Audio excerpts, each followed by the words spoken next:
Alam mo ba na tuwing Marso, ipinagdiriwang natin ang Fire Prevention Month?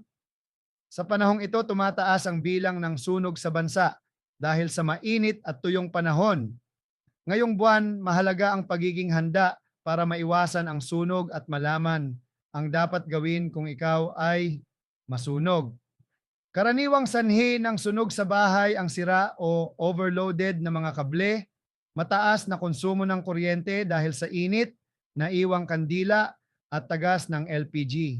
Siguraduhin laging may fire extinguisher sa bahay at alam kung paano ito gamitin. Magkaroon ng fire blanket sa bahay. Alamin ang mga escape routes at siguraduhin hindi ito nakaharang. Higit sa lahat, huwag magpanik. Ilan sa mga paraan para maiwasan ang sunog ay ang pag-check ng electrical wires, hindi pag-iiwan ng nakasinding appliances, regular na i-check ang lahat ng smoke detectors para siguradong gumagana ang mga ito, gumamit ng tamang transformer o voltage meter para maiwasan ang sunog kung sakaling mag-malfunction ang mga ito at pagkakaroon ng fire drill kasama ang pamilya. Ang bahay mo ay dapat sumunod o umayon sa fire building code ng iyong syudad. Maglaan ng oras para sumali sa firefighting training.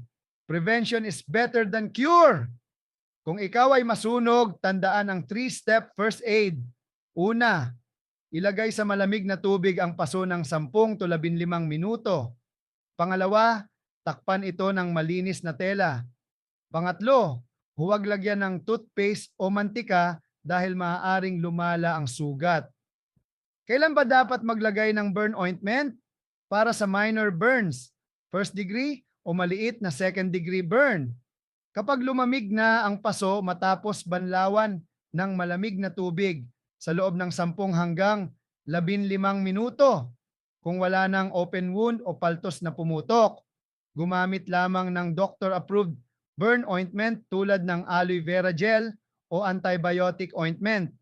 Huwag maglagay ng burn ointment kung may bukas na sugat o pumutok na paltos dahil maaaring magdulot ng impeksyon. Malala ang paso, ikalimang darang sugat, dapat ay sa ospital ito gamutin. Kung hindi sigurado, mas mabuting kumonsulta muna sa doktor bago maglagay ng kahit anong gamot sa paso. Kung malala ang paso, may paltos, namumula ng sobra, o may sunog sa malaking bahagi ng katawan, agad na pumunta sa ospital para sa tamang lunas. First aid para sa heat stroke. Ilipat agad ang pasyente sa malamig o may lilim na lugar. Palamigin ang katawan gamit ang malamig na basang tela o pamaypay. Painumin ng tubig kung kaya pa niyang uminom. Huwag pilitin kung nahihirapan na siyang lumunok. Kung may ice pack, ilagay ito sa kilikili, leeg at singit para mapababa ang init ng katawan.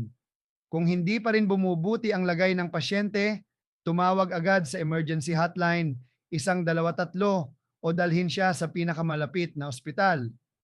Laging tandaan, ang heat stroke ay delikado at maaaring ikamatay, kaya't mahalaga ang agarang aksyon.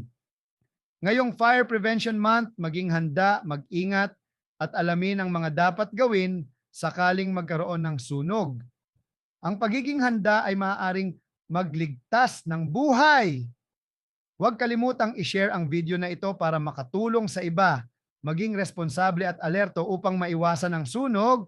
Stay safe, everyone.